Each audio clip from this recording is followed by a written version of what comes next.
À l'ère où la pénurie de main-d'œuvre sévit partout, l'industrie de la construction connaît aussi ses défis. Mais il y a toujours des solutions. L'Association de la construction du Québec, en collaboration avec le Comité sur l'accès et le maintien des femmes dans l'industrie de la construction, souhaite vous présenter des femmes de l'industrie et leur métier.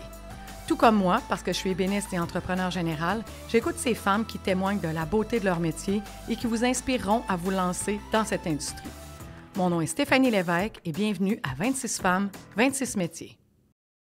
Dans un bâtiment, bien qu'il soit moins accessible, le toit joue un rôle crucial. Donc, c'est important que le travail soit bien fait. Je rencontre Marie-Claire Chesnay pour nous parler de son métier. Salut Marie-Claire. Salut. Alors Marie-Claire, comment tu t'es retrouvée couvreuse? Ça, c'est un changement de carrière assez soudain. J'étais auxiliaire à domicile avant. Et vu les super conditions qu'on a depuis la COVID, j'étais un peu brûlée. Je suis partie un mois en arrêt maladie parce que j'étais épuisée. Puis ma voisine et amie était dans la toiture. Elle m'en a parlé. Je disais, pourquoi pas? Fait que j'y étais, j'ai foncé. Tête baissée. Oui, c'est ça. OK. Dis-moi, tu m'as dit que ton amie était aussi ta voisine. Ouais. Donc, toi, tu connaissais déjà sa Plus vie. ou moins, on OK. n'en parlait pas vraiment. Ah, c'est vrai? Je dirais, dans le fond, on est arrivé à un événement. Elle a eu, ça faisait déjà quasiment 2 ans qu'on était voisines. On se parlait bonjour, comme ci, comme ça. Puis il est arrivé qu'elle a eu la COVID. Puis elle était seule, fait que j'ai proposé de l'aide, d'y amener de la nourriture et tout. Puis c'est là qu'on s'est rapprochés. Oh, Puis là, je me suis mis à connaître, je travaille dans le domaine de la santé. Ben oui. Puis là, on s'est mis à se rapprocher et tout. Puis là, elle a vu les conditions, comment j'étais épuisée, j'étais plus capable. Puis de fil en aiguille, on a parlé de ça. Puis j'en suis venue à la suivre là-dedans. Puis elle, toi, tu travailles pour la même compagnie en ce moment? Oui, chez Toiture Couture. OK. Donc, finalement, c'était ta voisine, c'est devenu une amie, puis maintenant la collègue de travail. Oui, puis non, pour la collègue, on n'est pas dans les mêmes équipes. Ah, OK. On n'a pas travaillé ensemble encore. OK. Donc, parle-moi donc d'une journée typique, en fait. Qu'est-ce qui se passe quand on travaille comme couvreuse? Premièrement, on se lève tôt. Oui, mais ça, tu étais habituée, je suis convaincue. Non, pas aussi tôt. Non, parce qu'il y avait l'avantage auxiliaire à domicile. Je pouvais faire mon horaire de travail avec les enfants. J'essayais de tout coïncider ça. Mais l'avenir appartient aux gens qui se lèvent tôt, apparemment. Donc, oui, c'était voilà. dur au début là, de me lever à 4h30, 5h, mais j'ai fini par m'habituer. Mais ça, on se lève plus tôt pour commencer plus tôt, pour finir plus tôt, parce que dès que le soleil plombe... il fait chaud. Sur un toit, oui, c'est quelque chose, surtout avec l'asphalte chaude à 530 degrés Celsius. Mm-hmm. Fait que, on essaie de comment je fais ça, faire en sorte que tout va bien. Fait que ça, quand on est capable... Minimiser les risques. Oui, ça. Quand on est capable, on commence à 6h30. Mais si on est dans un quartier plus résidentiel, on ne peut pas faire du bruit avant 7h. J'aime ça, ces quartiers-là. Je peux me lever plus tard. Mais sinon, c'est ça. On commence entre 6h30 et 7h. Moi, dans le fond, vu que je suis apprentie, la manière que ça fonctionne, c'est que on est l'aide de tout le monde. Fait que moi, dans le fond, quand j'arrive, je m'arrange pour que tout le monde ait les matériaux qu'ils ont besoin pour la job qu'on a à faire ce matin-là. Fait que je m'assure que les gars ne manquent pas de stock, que tout le stock est là, je le place et tout. Présentement, je m'occupe beaucoup de la grue aussi. Fait que quand les gars arrachent, bien moi, je suis celle qui va contrôler les toiles à descendre avec la grue. Fait que moi, j'occupe de ça. En plus, m'occuper qu'il ne manque pas d'outils, rien. Une fois que tout ça est fait, l'avant-midi, c'est souvent, on court, là, on veut être dans nos temps. L'après-midi, c'est un peu plus smooth. Là, on va construire et tout, mais je fais encore les mêmes choses. Je vais leur amener leur stock. Après ça, moi, je m'occupe de tout ranger pour que tout soit à leur place, tout soit correct le lendemain. Puis là, bien, quand on a du temps, bien là, les gars de mon équipe, ils commencent à me montrer de plus en plus de manière de faire les choses, là, leurs trucs. Il y en a que je garde, d'autres pour que tu deviennes, à un moment donné, plus autonome à travers ça. Là. Je commence à apprendre un peu. Mais j'ai une job principale, c'est de m'assurer que les gars manquent de rien. Tu nous as parlé de plusieurs choses. Tout d'abord, on comprend que couvreuse, tu travailles à l'extérieur. Oui. Donc, c'est soit qu'il fait chaud, ou peut-être un petit peu plus froid, tout dépendamment là, de la période de la saison. C'est rare qu'il fait froid. Oui, j'imagine. Mais tu sais, même pas comme fin octobre ou quelque chose du genre. Non, là, on est juste bien. Oui. Parce que vous travaillez. C'est ça. C'est pas long que... J'arrive le matin, en automne, j'arrive, j'ai mon T-shirt, chandail manche longue, coton watté. C'est pas long que coton watté. Tu l'enlèves. Oh, et puis chandail manche longue aussi. Là, on les garde pas longtemps. Là. À moins qu'il y ait vraiment des gros vents. Là. Mais sinon, c'est ça. Il fait assez chaud à travailler. Hein. Puis comment tu trouves, justement, le fait de travailler à l'extérieur? Bien, c'est le fun d'être en cabanon entre 4 murs. C'est... Tu sais, j'aimais ma job avant, mais là, c'est pas pareil. Je peux profiter du soleil. J'ai un super bronzage d'habitant, qu'on appelle. Fait que c'est le fun, là, c'est respirer le grand air. Puis j'imagine aussi que le fait de travailler à l'extérieur, puis aussi pas longtemps sur le même chantier parce que vous vous promenez, ça a dû faire tout un changement de dynamique dans ta vie, là. Oui, mais à date, si je calcule, le premier chantier où j'étais allée, on est resté là une bonne couple de mois. OK. Celui-là aussi, où on est là, on a eu un contrat... Parce que vous avez des grandes surfaces à faire. Oui, c'est ça. C'est ça. Parce que moi, dans le fond, je suis dans une équipe, fait que c'est vraiment des grosses surfaces qu'on a à faire. Fait que c'est rare qu'on reste là juste une semaine. Là. On reste là au moins un mois souvent. Là. Dis-moi, couvreur, là, ça installe quoi? Là? Parce que, tu sais, on pourrait penser, on a tendance à croire, bon, il y a des toits en pente, il y a des toits plats.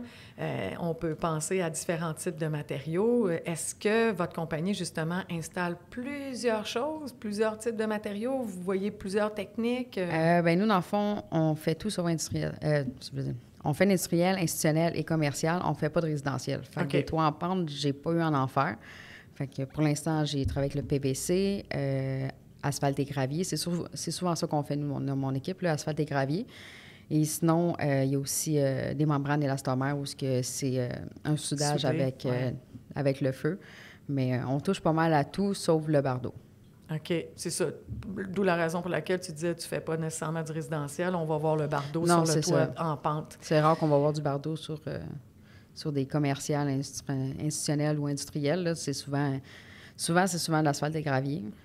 La sécurité, là, ça doit faire partie de votre langage quotidien parce que là, tu me parlais de feu, tu me parlais de bitume, puis veux pas, vous travaillez en hauteur. Donc, j'imagine que ça doit faire partie là, de ta vie. Là. Tu dois observer, évidemment, là, qu'il n'y a rien qui va vous mettre en danger. Là. Oui, il y a ça, mais il y a souvent aussi, dans notre compagnie, on a un gars de sécurité sur un chantier. Il vient souvent faire un tour, au minimum une fois par semaine, s'assurer que toutes les normes sont respectées. C'est correct, oui. Ça, on travaille toujours avec la protection, que si on n'a pas de garde-corps tout autour du toit qui nous empêche de tomber en bas, on a nos harnais. On se tient à une distance sécuritaire aussi quand il n'y a pas les garde-corps.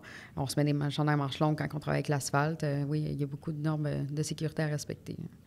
Puis comment se passe la fratrie dans ton équipe? Comment se passe la gang? Tu sais, comme là, ta voisine était là, donc il y avait déjà une femme avec eux autres sur leur chantier. Puis là, hop, il arrive une autre fille, une Marie-Claire qui vient de se pointer dans l'équipe. Comment ça se passe? Bien, dans la compagnie, on est 3 femmes, OK. mais toutes dans des équipes différentes. OK. Mon équipe, c'est la première fois qu'ils travaillent avec une femme. En fait, non, c'est pas vrai. Ils ont déjà travaillé quelques journées avec mon ami, mais à long terme, dans l'équipe, une femme, c'est la première fois. Fait qu'ils ont beaucoup d'adaptations à faire. Dans le sens qu'il a fallu qu'ils se mettent en tête que je suis pas aussi forte qu'eux autres parce que je suis une femme. J'essaie, mais aujourd'hui, tu sais, je dirais que je suis capable de faire des choses que je faisais pas au début, tu sais, mais c'est ça. C'est un peu trucs. C'est ça, c'est un peu plus long pour moi, tu sais, surtout lever des gros rouleaux, là. C'est ça, je suis pas Louis Cyr non plus. Mais j'ai une bonne équipe, pour vrai, il me trouve des trucs. Mon boss m'a acheté un petit diable juste pour moi que m'aider à charrier mes rouleaux pour que j'aie moins de misère.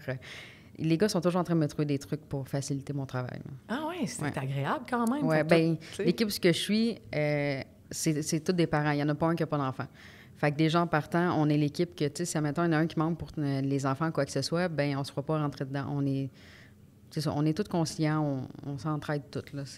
Fait que conciliation travail-famille, ça fait partie des valeurs de ton employeur, donc ça t'a aidé aussi. Dis-moi, j'ai une question. Est-ce que... Là, ça fait combien d'années déjà, là, tu es couvreur? Ça fait pas un an encore, ça va faire un an en septembre. OK. Est-ce que tu es prête à poursuivre encore? Oui. Oui? OK. Parce que, tu sais, dans le fond, c'était un peu un coup de dé, ta réorientation. Au début, je paniquais un peu, là. Pour vrai, j'avais peur. J'avais peur de ce qui allait s'en venir. Je me suis dit, bon, je m'en vais avec une gang de gars. J'étais une fille. J'avais peur du jugement, on va se le dire, là. Mais pour vrai... ça va super bien, puis je me vois continuer avec eux. Dernièrement, on a eu beaucoup de pression parce que il y en a qui ils ont été nommés compagnons. On est rendu juste 2 apprentis dans l'équipe. Il y en a un qui s'occupe de la panne, dans quoi on fait chauffer l'asphalte pour la faire monter en haut. Fait que lui, il faut toujours qu'il reste en bas. Fait que je suis la seule apprentie en haut avec 6-7 compagnons. Fait que là, je suis la seule pour servir tout le monde. Fait que dernièrement, c'était un peu plus rushant. Mais là, je sais que là, les écoles finissent, on va avoir des nouveaux apprentis, la tension va se baisser un peu. Les vacances de la construction s'en viennent aussi, fait que ça va aider. Mais sinon... Mais toi, là, en tant qu'apprenti, justement, tu es toute seule avec toute la gang de compagnons. Tu dois apprendre à vitesse grand V. Oui, parce que j'étais avec les vieux de la vieille en plus, et j'en ai là-dedans, ça fait des années qu'ils sont là, puis... Tu vois tous leurs trucs, tu les vois travailler, tu sais quoi faire. Tu sais, si tu te fermes les yeux, j'imagine que tu serais capable de prendre la place de quelqu'un. Je dis pas que tu prendrais la place de quelqu'un, mais je veux dire, tu peux au moins voir puis anticiper le travail. Ça dépend à quel niveau. Je serais capable de dire... Il y a des choses que je sais que je serais pas capable de faire, comme passer la mop d'asphalte, c'est beaucoup trop pesant pour moi encore. Ça, j'ai beaucoup de difficultés. Ça paraît facile quand on regarde les gars, mais c'est très lourd. Oui, parce que c'est la membrane. Ah, mais c'est des grosses mops, là. C'est vraiment énorme. Puis avec l'asphalte dedans, là, c'est vraiment pesant. Ça, je suis pas capable encore. Mais je serais capable d'expliquer, par exemple, comment le faire. Oui, c'est ça. Puis ça, c'est important aussi en passant, là. Oh, Être oui. capable de transférer ses connaissances à quelqu'un d'autre, là. Comment tu gères les odeurs? Au début, pour elle, l'asphalte me levait le cœur, j'avais goût de vomir. J'ai fini par m'habituer. Il y a juste une fois, j'étais allée voir mon boss, j'ai comme là, je comprends pas. Pour vrai, j'étais sur le bord de vomir. Il me dit, ouais, il dit, je sais pas ce qu'il y a ce bâche-là, on a tout envie de vomir. J'ai dit, OK, ça me rassure, je suis pas toute seule. Comme les autres. Mais à cette heure, pour vrai, je le sens plus. Là, tu t'es habitué. Oh, oui, ça se fait rapidement. Là. Mais surtout, on est dehors. Hein, fait que, moi, je m'occupe de remplir ce qu'on appelle la moutonne. C'est un gros baril sur roulette. Je le remplis d'asphalte pour que les gars puissent se servir des petits boguets d'asphalte. Fait qu'au début, oui, je la sentais beaucoup à cette heure. Et comme quoi, on s'habitue puis on s'adapte à tout. Hein? Oui. Mais tu sais, je me dis, je veux utiliser les bons mots, là, mais j'étais auxiliaire à domicile. On s'entend, j'ai eu des odeurs pires que ça avant. Oui, on peut le comprendre, tu le dis, puis on le sent. C'est ça. C'est ça. De l'asphalte, c'est rien à côté de tout ce que j'ai déjà pu sentir avant. Est-ce que tu aurais pensé que tu avais ça en toi? Non. Pas pantoute, non. Surtout à la grandeur que j'ai, là, non, je pensais pas m'en aller là-dedans un jour. Puis tu pensais pas non plus d'avoir ce type de caractère-là? Puis le caractère, oui. Oui. Ça, oui. Je sais que le caractère, je l'avais, là. J'ai eu un père adoptif et un père biologique qui avaient les deux un bon caractère. Puis j'ai hérité des deux, fait que je me suis jamais laissé marcher ses pieds. Fait que ça, je savais que j'aurais été capable de dealer avec ça. J'ai été élevée avec mes deux frères aussi, fait que je suis habituée de gérer une gang de gars. Ah, puis c'est correct, tu sais, je veux dire. Puis la mixité en chantier, je pense que c'est super important. Tu sais, ça peut adoucir, justement, les journées. Eux autres, ils s'en aperçoivent peut-être pas, mais tu sais, je suis convaincue que tu viens adoucir, tu viens amener ta couleur à toi, qui est complètement différente, tu sais. Je veux dire... Ah oui, bien, ils se rendent compte qu'une femme, c'est chialeuse. Bien, il faudrait quand quelqu'un ne fait pas mon affaire, je ne garderais pas le sourire en faisant semblant que ça fait mon affaire. Là. Mais ça, on appelle ça de l'authenticité. Oui, bien, disons, je ne suis pas capable de mentir, on le voit dans ma face. Là. Quand quelqu'un qui ne va pas, ça se voit. Là. Je peux pas... Tu peux pas mentir, non, je peux pas faire semblant. Non, mais ça a le mérite d'être clair, moi, je trouve ça important. En finissant, dis-moi, tu te vois où dans 5 ans? Pour être honnête, j'aimerais ça être encore là, mais on ne sait jamais. C'est quand même un métier qui est à risque. Il faut faire attention. Je me dis, à la limite, si, mettons, ma santé, mon dos, tout ça me permet plus, je veux quand même rester dans le monde de la construction. Trouver quelque chose qui est dans l'entourage de ça. Mais, qui va être connexe. Oui, c'est ça. Je sais pas, je vais être encore c'est toi, j'aimerais ça, mais c'est ça. C'est un métier qui est quand même dangereux, c'est juste lever des rouleaux juste pour le dos, c'est assez intense. Fait qu'il faut savoir comment bien soulever les choses. Puis je pense que le fait, justement, que j'ai été dans le domaine de la santé, je sais comment soulever sans me faire mal. Mais c'est cool, tu as réussi quand même à combiner là, toutes les connaissances que tu avais, puis d'apporter ça avec toi. Là, rien n'est perdu, hein? C'est ça. Oui, c'est intéressant. Merci, Marie-Claire Chesnay, d'être venue partager ton expérience avec nous. Bien, ça me fait plaisir. Plusieurs actions concrètes ont été mises en place par l'ACQ pour notamment informer les entrepreneurs sur l'existence des différentes mesures disponibles pour favoriser l'intégration des femmes dans l'industrie. Pour en savoir plus sur nos différentes initiatives et nos contenus exclusifs, rendez-vous sur acq.org/Femmes Industrie. Ce balado est une présentation de Fiers et compétents. Contactez vos agents de promotion pour en apprendre plus sur le programme de formation des femmes en entreprise.